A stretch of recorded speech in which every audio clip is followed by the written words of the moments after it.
The text came at 9:47.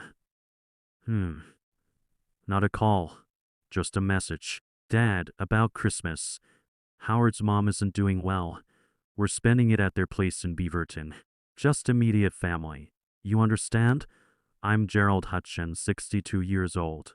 And I stared at that screen for a long time. The cursor blinked in the reply field, waiting for my response. I typed 3 different answers, deleted them all. Finally sent back, of course. Take care. That was 2 weeks ago. Now I'm standing in Lorraine's living room in Northwest Portland, watching her adjust the lights on a 9-foot Douglas fir while her daughter Carol argues with her son Vernon about whether the star goes on before or after the garland. There's a fire going in the fireplace. Someone's making hot cider in the kitchen. And for the first time in 3 years since Diane died, I don't feel like I'm intruding on someone else's Christmas. Gerald, tell them. Lorraine says, turning to me with that smile that still catches me off guard. The star goes on last, right? I'm staying out of this, I say, holding up my hands. I'm just here for the cider. Vernon laughs. Smart man. But I'm not here just for the cider. I'm here because 2 months ago at a photography workshop at the community center, Lorraine sat next to me and asked what I was trying to capture. When I fumbled through some explanation about light and shadow, she nodded like I'd said something profound. We got coffee after, then dinner. Then this became something I didn't have a name for yet, but something that made me feel like myself again. The phone call from Beverly came the next morning, December 15th, earlier than she usually called on Sundays. Dad. Hi, quick question. I was at my kitchen table with coffee and the Oregonian. Good morning to you too. Sorry. Yeah, good morning. Listen, I was talking to Howard and we were thinking for Christmas. Maybe you could come over on the 26th instead. The 25th is just crazy with the kids in Howard's family. You know how his mother gets. He knew how Howard's mother got. I'd met her twice. She seemed perfectly pleasant. This wasn't about Howard's mother. That time on the 26th, I asked. Maybe around 3rd, we'll save you some leftovers. Leftovers. On December 26th. I looked at my reflection in the dark window above the sink. 62 years old, 3 years widowed. And my daughter was offering me leftover turkey the day after Christmas. Actually, Beverly, I have plans. Silence. Then, plans? I'm spending Christmas with friends. What friends? It was the tone that did it, not curiosity. Suspicion. Like I just told her I was spending Christmas with the mob. Just friends. He said. People from my photography club. You're in a photography club? For months now. Another pause. I didn't know that. I didn't know I needed to report my activities. That's not what I meant. Dad. It's just you never mentioned it. Because you never asked, I thought. But what I said was, it's been good for me. Gets me out of the house. That's great. Hey, really? But Christmas with strangers? Come on. They're not strangers, Beverly. That tone again, the one that made me feel like I was the child and she was the parent. Howard and I talked and we really think it would be better if you came on the 26th. Christmas Day is family time. I watched a crow and on the fence in my backyard. Diane used to love crows. Said they were smarter than most people gave them credit for. You're right, I said. Christmas Day is family time. That's why I'm spending it with people who actually want me there. Dad, I need to go. Beverly, I'll talk to you later. I hung up. My hand was shaking. Not from anger, from something else. Something that felt like standing up after sitting too long when your legs aren't quite sure they still work. She called back twice. I didn't answer. She texted Dad, don't be like this. I didn't respond. Lorraine picked me up at 10 a.m. on Christmas morning. She was wearing a red sweater and had a Santa hat tilted on her head. When I opened the door, she handed me a matching hat. Not negotiable. She said, I don't do hats. Today you do. Her house was full by noon. Vernon and his wife and their 2 kids. Carol and her girlfriend. 2 couples from the photography club. A neighbor who was 87 and told inappropriate jokes. It was loud and chaotic and wonderful. Lorraine's grandson showed me his new telescope. Carol asked about my camera and actually listened when I explained the new lens I'd bought. We ate ham and scalloped potatoes and green beans with almonds. Someone had made 3 kinds of pie. At 2 p.m., Vernon suggested a group photo. Everyone squeeze in. Gerald, you two, right next to Mom. Lorraine pulled me into frame. Her arm around my waist felt natural. Easy. Like we'd been doing this for years. Vernon took about 15 photos. Got it. I'll send them to everyone. Send them to me first, Lorraine said. I want to post one. Mom's Instagram famous now. Carol teased. Hardly. But I like sharing the good days. At 6 p.m., Lorraine and I were doing dishes while everyone else had migrated to the living room for a movie. She was washing. I was drying. My phone was on the counter. It started buzzing. Once, twice, 3 times. 4th, I glanced at it. All from Beverly, Lorraine noticed. You can get that. It's fine. Is it your daughter? I'd told her about Beverly, about the Christmas invitation that wasn't really an invitation, about the last 3 years of increasingly obvious hints that I was becoming an obligation rather than a priority. She probably wants to say Merry Christmas, but when I finally checked, the messages weren't Merry Christmas. Dad. Call me. Dad, we need to talk. Why is your phone off? Ooh, who is that woman? The last one came with a screenshot. Lorraine's Instagram. The photo from this afternoon. All of us around the table. Lorraine's arm around me. Both of us smiling. The caption. Grateful for family, friends, and second chances. Merry Christmas from our home to yours. I showed Lorraine. She looked at it, then at me. Is that a problem? I don't know yet. The phone rang. Beverly. I stepped out onto the back porch to answer. Dad. Who is she? Merry Christmas, Beverly. Don't. Who is the woman in the photo? Her name is Lorraine. She's a friend. A friend. You're wearing matching Santa hats. She has a sense of humor. How long have you known her? Why does that matter? Because you're my father and I don't know anything about your life apparently. I watched the neighbor's Christmas lights blink on and off. Red, green, white. Repeat. You know what you ask about. Beverly, you haven't asked about my life in 2 years. That's not fair, isn't it? When's the last time you asked me how I'm doing? Not, are you okay, Dad? Because that's just checking a box. When did you last ask me what I've been doing? What I'm interested in? If I'm happy? Silence. I'll tell you, I continued. Mom's funeral 3 years ago. You asked me then. And then you went back to your life and I became someone you texted on holidays and visited when it was convenient. Dad, we're busy. The kids, Howard's job, my job. I know everyone's busy. I'm not angry about that, Beverly. I'm really not. But don't act shocked that I've built a life you don't know about when you stopped being curious about my life years ago. Are you dating her? Does it matter? Of course it matters. Mom's only been gone 3 years. And there it was. The real issue. Not that I hadn't told her about Lorraine. That Lorraine existed at all. Your mother, I said carefully, died 3 years and 8 months ago. And before she died, she made me promise I wouldn't spend the rest of my life alone. She made me promise I'd find a reason to smile again. I can't believe you're using Mom to justify this. I'm not justifying anything.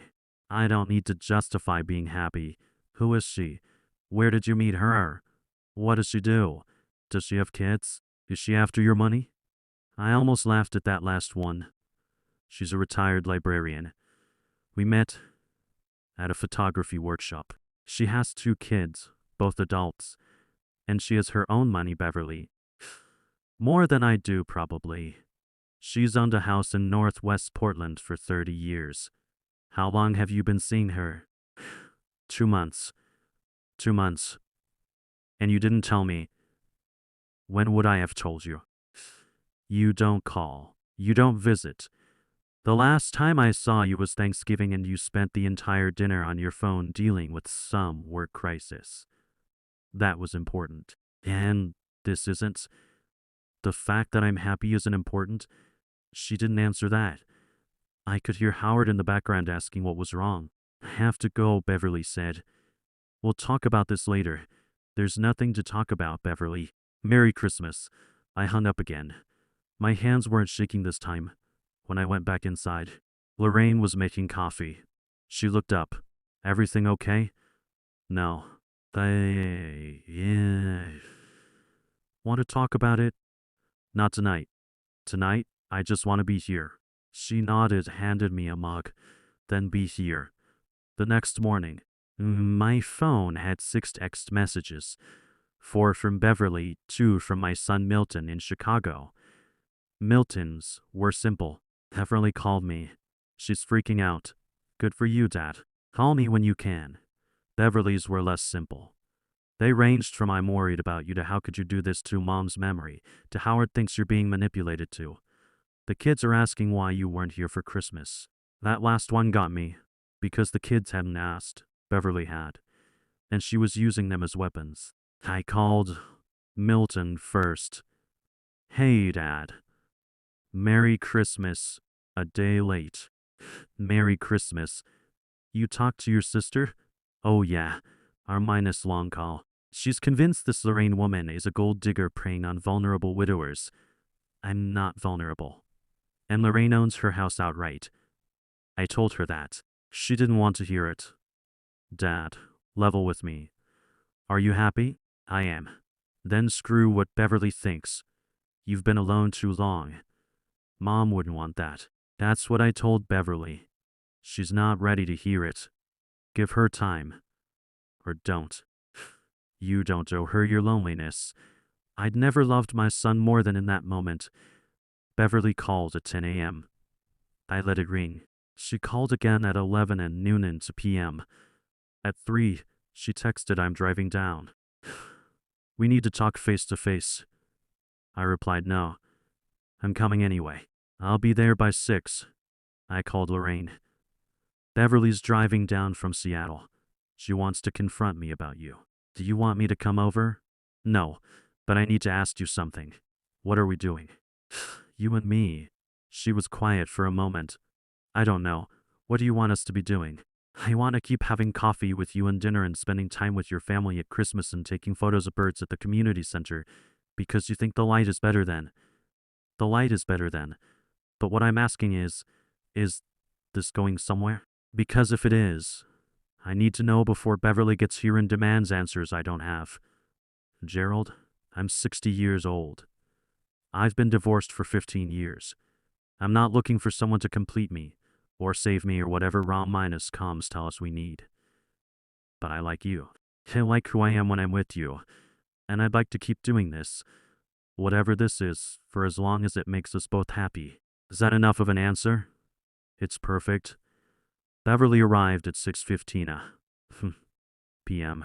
She let herself in with the keys she'd had since college. I was in the living room waiting. Dad, Beverly. She looked around. Place looks different. I'd redecorated. Not everything, but enough. New curtains, new couch.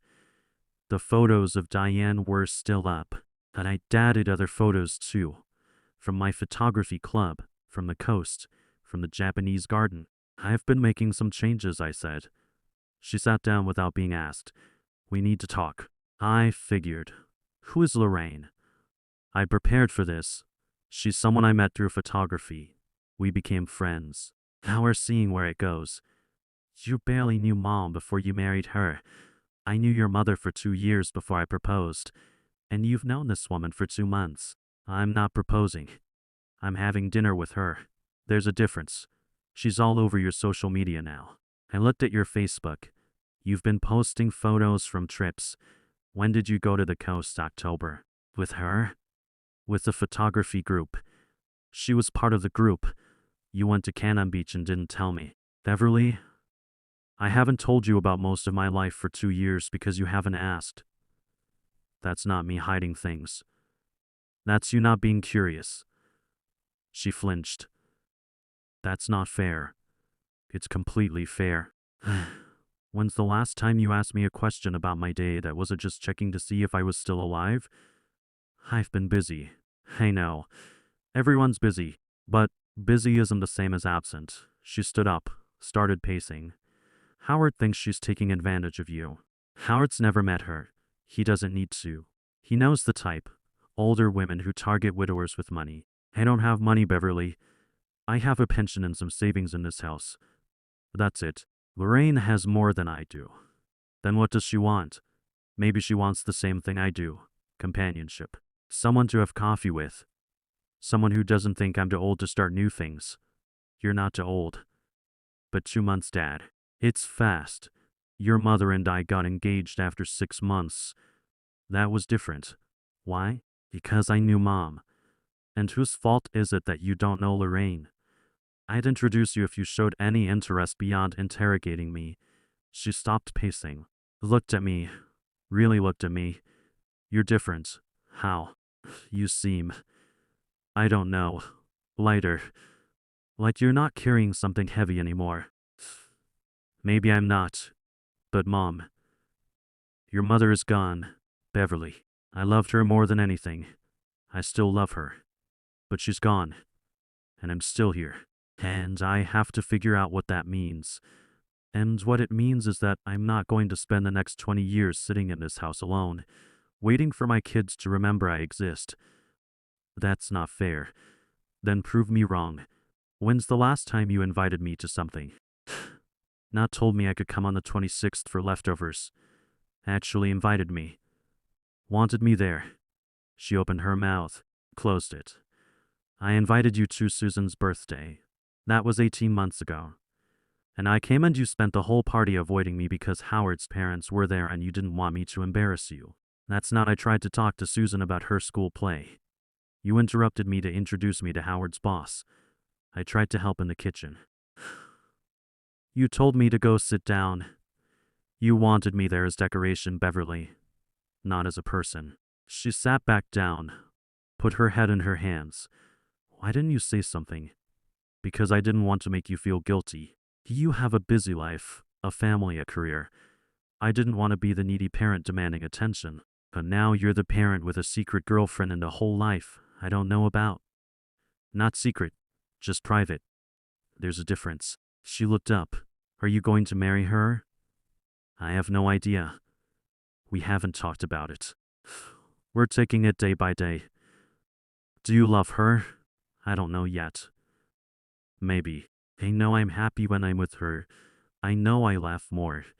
I know I look forward to things again. Isn't that enough? We sat in silence for a while. Outside, someone's dog was barking. A car drove by with bass booming. I'm sorry, Beverly finally said. About Christmas. You should have been there. Why didn't you want me there? I don't know. It's easier with Howard's family. They're loud and chaotic and I don't have to be perfect. With you, I feel like I have to be the good daughter. The one who has everything together. And I don't. I'm exhausted all the time. Work is crazy. The kids are crazy. Howard is stressed about his job. And having you there would mean one more person I have to take care of. I don't need you to take care of me. I know, but I feel like I should. You're alone. I'm not alone. Not anymore. And even when I was, that wasn't your job to fix. She nodded, wiped her eyes. Can I meet her? Lorraine? Do you want to? I think I should. If she's important to you. She is. Okay then. I want to meet her. After she left, I texted Lorraine. That went better than expected. She replied, Good. Come over tomorrow. I'm making soup. 3 days later, I met with my lawyer, Harvey Coleman. He drafted my will after Diane died. Standard stuff. Everything split between Beverly and Milton. The house, the accounts, the small life insurance policy. I want to make some changes. I told him. Harvey pulled up the file. What kind of changes? I want to set up a trust for my grandchildren's education. 50% of the estate can't be touched by their parents except for school expenses. That's smart. A lot of grandparents do that. What about the other 50%? 25% to Milton. He's been supportive and present. 20% to Beverly with a condition. What condition? That within 1 year of my death, she has to demonstrate she's maintained a relationship with me. Regular calls, visits, genuine effort. If she does, she gets the full 20%. If not, it goes to the education trust. Harvey nodded slowly. That's unusual and potentially contestable. Can you make it hold? I can try. But, Gerald, you'd be creating a situation where your daughter has to prove she loved you after you're gone. That's a heavy burden. She has to prove she put in effort while I'm alive. If she does, there's no burden. If she doesn't, then she's showing me what I suspected. That I only matter when there's money involved. And the remaining 5%, still deciding. But I knew I was going to leave it to the Japanese garden in Diane's name. She'd loved it there. Harvey drafted the new will. I signed it the next week. The documentation process was more thorough than I expected. 2 witnesses, notarization, multiple copies. Harvey explained that the conditions needed to be clearly defined to hold up in court. We'll specify the relationship requirements, he said. Monthly contact, quarterly visits, participation in major holidays or family events when reasonably possible. It gives Beverly a clear framework to follow. Milton called when he got his copy. Dad, the trust for the kids is perfect. Thank you. It's what your mother would have wanted. And the condition for Beverly. You think it's unfair. I think it's exactly what she needs. Wake minus up call. Beverly didn't call. She didn't text. For 2 weeks. Nothing. Then on a Tuesday evening in mid-January, she showed up again. This time she knocked. Can I come in? Of course. She sat on the new couch, holding an envelope. I got the will. I figured you would. The condition. The year of maintaining relationship. Yes, I deserve that. I blinked. What? I said I deserve that. You're right. I've been absent. I've been using busy as an excuse and I've been treating you like an obligation instead of my father. I sat down across from her. Sarah, let me finish. Then I caught myself. Beverly, let me finish. I talked to my therapist about this, about you, about Mom dying and how I handled it, and I realized I've been angry at you. For what? For still being here. Mom died and you didn't. And I know that's horrible and unfair, but I couldn't help it. Every time I saw you, I was angry. You were alive and she wasn't, so I stopped seeing you. And then, I felt guilty about that. So I kept my distance even more. And it became this cycle. I didn't know what to say. I'm not asking you to change the will, she continued. I'm asking you to let me try to be better. To be the daughter you deserve. You don't have to earn your place in my life, Beverly. Yes, I do. Because I lost it. And I want it back. We talked for 2 hours. Really talked. She told me about work stress, about Howard's job situation, about the kids' problems with school and friends. I told her about the photography club, about the trips I'd taken, about Lorraine and how we met. I want to meet her, Beverly said. For real this time. Not because I'm suspicious. Because she matters to you. She'd like that. We had dinner a week later. The 4 of us. Lorraine, Beverly, Howard, and me at Lorraine's house. Howard was stiff at first, defensive, but Lorraine had this way of asking questions that made people feel heard. She asked about his woodworking, about the kids' activities, about Beverly's marketing job. At the end of the night, Howard was showing her photos of a dining table he'd built and talking about teaching Stanley how to use power tools safely. After they left, Lorraine and I cleaned up. She's trying, Lorraine said. She is. Are you going to change the will back? Not yet. She needs to prove this is real, not just panic about inheritance. You're a tough dad. I'm a dad who's tired of being taken for granted. She kissed my cheek. Good. Spring came. Beverly called once a week, sometimes twice. She invited me to Susan's spring concert. I went. Howard's parents were there. Beverly introduced me to them properly this time. This is my dad, Gerald. He's a photographer. Not Gerald who might embarrass us or Gerald who needs entertaining. Just Gerald the photographer. It felt good. In April, Lorraine and I took a trip to the San Juan Islands. We joined a photography group tour, spent 3 days shooting lighthouse landscapes and harbor scenes. When I posted photos, Beverly commented, "Beautiful. You two look happy." She was right. We did look happy. Lorraine had this way of finding the perfect light, the exact moment when the sun hit the water just right. She taught me patience with my camera, how to wait for the shot instead of forcing it. In May, I revised the will, removed the condition for Beverly, split the estate evenly between both kids with the education trust intact. Harvey looked it over. "You're sure?" "I'm sure she's earned it." "What changed your mind?" "She showed up. Not just physically, but emotionally. She's asking about my life, remembering things I tell her. Last week she called to ask how my diabetes appointment went. Beverly hasn't asked about my health in years. That's good progress. It is. And I realized something. The will condition was never really about the money. It was about respect. Once I got that, the condition became unnecessary. In June, Beverly and Howard brought the kids to Portland for a weekend. We did the zoo, the science museum, the waterfront. Lorraine joined us for dinner Saturday night. Susan asked Lorraine about her teaching days, what it was like working with kids all day. Stanley showed her his rock collection, explained the difference between igneous and sedimentary formations with the passion only a 12-year-old can muster. "He's smart," Lorraine said later. "Takes after his grandfather." It felt like family. Not the obligatory family gatherings where everyone counts minutes until they can leave, but the kind where people actually want to be together. On Sunday morning, before they left, Beverly pulled me aside. "Thank you, Dad." "For what?" "For not giving up on me. For setting boundaries. For showing me what I was losing. You're my daughter." "I wasn't giving up on you. I was giving up on being disappointed. I won't disappoint you again."